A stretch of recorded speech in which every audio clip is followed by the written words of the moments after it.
Welcome to Here's How We Get There. It's the daily show filled with conversations about business and mental health in a down-to-earth style with real-world language. Now let's dive in with your co-hosts, Kenneth Shark Kinney and Trey Tucker.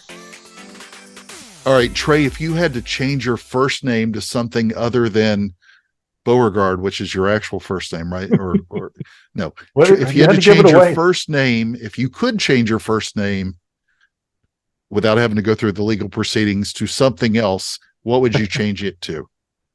All right, my hero and the person that I actually would become if somehow I could morph into somebody else is George Strait.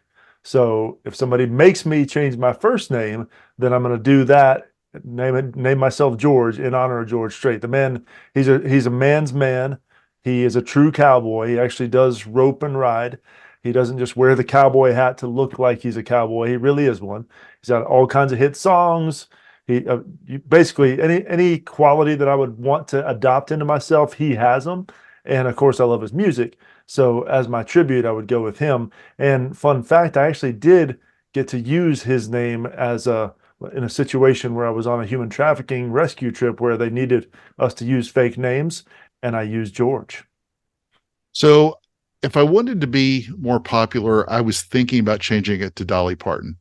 But I won't do that.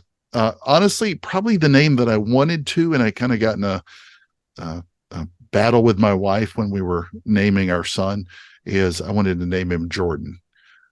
Grew up loving Michael Jordan, thought it was just a cool name. There was a TV show that was on called something Crossing Jordan or whatever. And the country's always been an ally of the States, making all this up. But I just thought Jordan was a great name.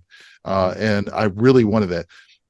Second choice would probably be, don't laugh, but it's going to be what everybody calls me anyway, is Shark. Shark actually rhymes with my first name. My middle name is Kenneth. It was much easier for people to remember Shark than it was any of my other names, because all three of my first, middle, and last name are basically first names. But Shark has been a nickname for me forever. Third, an obvious choice, Batman. Why not? Thank you for joining Shark and Trey on the Here's How We Get There show. Make sure to rate, review, and subscribe to the show, and visit here'showwegetthere.com. That's here'showwegetthere.com.